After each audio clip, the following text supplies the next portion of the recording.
Hindi talaga ako satisfied sa nabili nating mic. So akala ko noong una makakatipid ako pero hindi pala.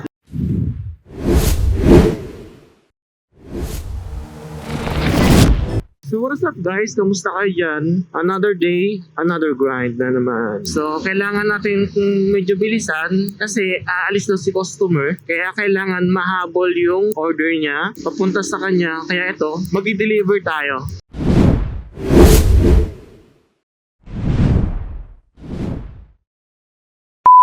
Kamusta na yan mga chong? So, ayun nga, yung sa may netong huli kong post, makikita nyo ay bumili tayo ng microphone. So, galing kay Racing Boy. So, DIY niya lang yun. Then kasi ako, di talaga ako satisfied sa nabili nating mic. So, akala ko noong una, makakatipid ako. Pero, hindi pala. Napabili din, no? Another gastos tayo. Ayan yung pinaka mahirap humanap eh. Yung microphone na fits sa'yo. Ayun nga, nag-research tayo. Hanggang sa makita ko yung DIY ni Racing Boy na microphone. At syempre, bago natin binili magtitingin muna tayo ng reviews. So ako tingin ako ng reviews sa may YouTube tsaka Facebook at nakita ko yung output sound, yung quality ng audio niya. Tsaka isa pa ang kagandahan doon, naka-braided na siya, na cable. So hindi na kayo masyadong mag-aalangan na mahila-hila sa mga helmet nyo. So itong sa akin kasi, wala akong camera, cellphone nga lang yung pinang-video ko. Kaya pang cellphone yung kinuha o binili ko. So maraming ibang klase ito, no? Meron tong pang GoPro, SJ cam or kahit anong lahat ng action cam na kung ano man yung gamit yung action cam. So try nyo na rin. I-flash ko na lang sa screen yung mga available. Meron din siyang intercom.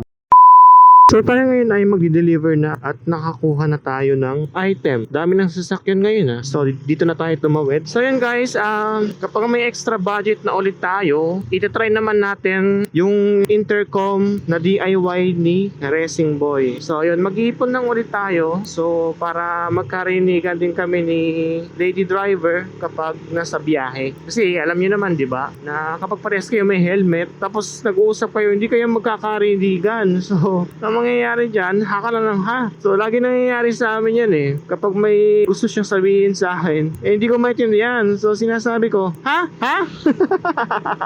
So anyways, so overtake lang tayo dito. So ayan, kapag nakakuha tayo kay Racing Boy ng intercom na DIY niya. So kasi subok ko na si Racing Boy, no? Napakaganda ng quality ng mga microphones na DIY niya. So ayan guys, shoutout kay Racing Boy at follow po natin siya sa kanyang page. Ayan, nalagay ko na lang sa screen. I-flash ko na lang sa screen ng kanyang Facebook page. Yan. Bala ko ang i-affiliate yung yung mic niya dahil natuwa ako Malagay na natin yung link sa description ng ating video, yung kanyang item. So tapos testing din natin sa Shopee, no? So binibigyan niya tayong access para mag-affiliate ng kanyang microphones. So ayun, sa mga hindi pa naka-Racing Boy microphone dyan, ay try nyo na. Ako na nagsasabi sa inyo, hindi kayo maghihinayang, matutuwa kayo sa performance ng audio quality na ibibigay sa inyo ng microphone ni Racing Boy. So ayun, gamit-gamit ko na nga siya ngayon, kaya tayo ay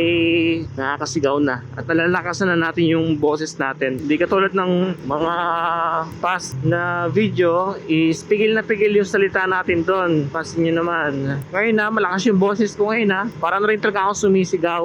Hindi ako bumubulong, talaga kasi malakas yung boses ko. Kaya dito sa video natin na to parang hindi mo na ako sumisigaw kasi nabibigay niyang balance. So ayun mga chong, malapit na tayo. So kita-kita na lang ulit tayo mamaya. Ayan, dito tayo mag-deliver. Matarik-tarik to. So ayun guys, kung nagustuhan nyo pala yung ginawa nating reviews about sa mic ni Racing Boy, kung gusto niyo mga ganong reviews ko, follow lamang, comment kung ano yung product na gusto niyo ipa-review sa akin. Gagawa natin ng video yan syempre. So ayun, huwag mahiya mag-comment at mag-message, no? Baka naman pwede kayong magdala sa akin ng mga sample. Yan, gagawan ko at pagsisikapan ko gawa ng review video kagaya ng ginawa ko neto. So sa mga hindi pa nakapanood, visit lang kayo sa page ko at i-click nyo tong video na to. I-flash ko lang sa screen, then ayun,